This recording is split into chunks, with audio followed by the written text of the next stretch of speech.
guys, welcome back to Urban Rhino Tutorials. On today's tutorial, I'm going to be showing you how to create bead and wire wrapped earrings. We're going to be using these bezel, kind of teardrop shaped bezels, and I have some 32 gauge wire, just kind of pulling out a long strand of this and cutting it off. It's about 2 feet long, probably much more than what I need.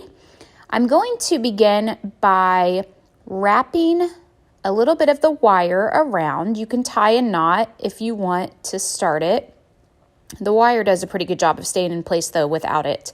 And then I'm just gonna, so I've tied it, now I'm going to wrap the little end around 3 or 4 times just to make sure it's secure before I begin.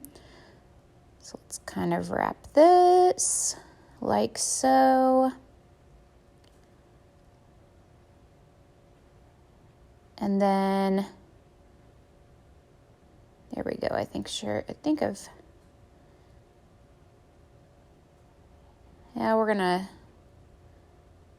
trying to finagle it how I want here. I'm going to go ahead and knot it one more time just to make sure that it's on there really well.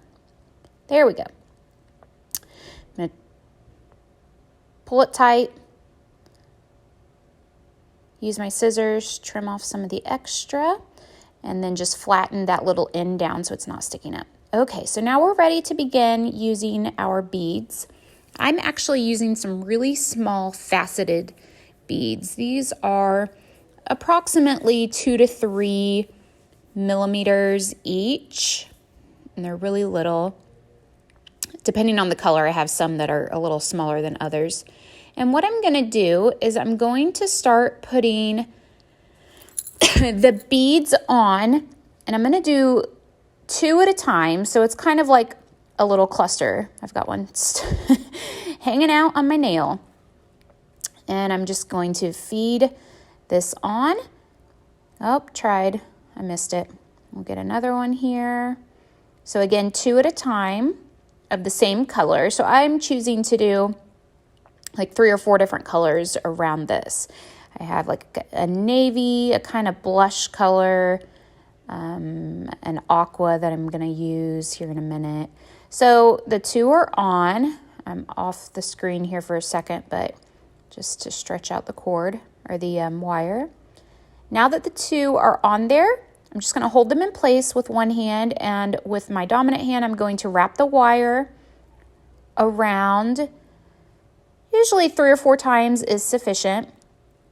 And the idea of this is to make these kind of free form. There's no real right or wrong with this. I'm just kind of eyeing how much I want to space them out as I'm putting them on. I'm going to grab a different color here, find what I want. This is like a mix of colors, so I'm just trying to dig out the 2 that I want. And like I said, I'm just going to eye the spacing. So I'm trying to leave approximately maybe 1/4 of an inch between one cluster of beads to the next cluster of beads. So as I put these 2 on and feed them up closer to the bezel here, you'll see what I mean. So I left a little space.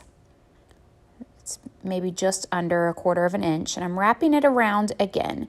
So these beads will kind of move around on their own. They'll kind of move to the front of the earring and the back and the side, and that's fine. These are supposed to be, like I said, a little more kind of free than so exact in a very set pattern. I am going to alternate the colors in a pattern, but other than that, it shouldn't be an issue. So I'm going to go ahead and skip ahead here. I've got quite a bit done now. As you can see, I'm ready to finish off my wire. So I'm just wrapping it around a few times, trim off the extra, and I tied it off there.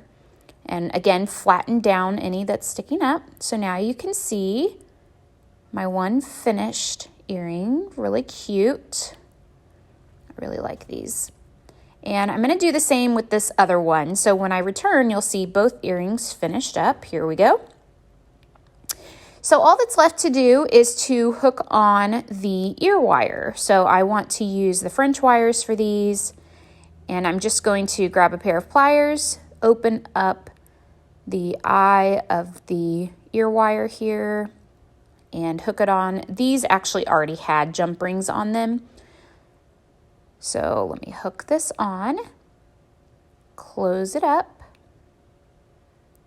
It is important that your ear wire is facing the correct way, as we all know, so that your earring doesn't lay sideways. So just keep that in mind. So I'm going to put the other ear wire on as well, and then these two earrings will be finished.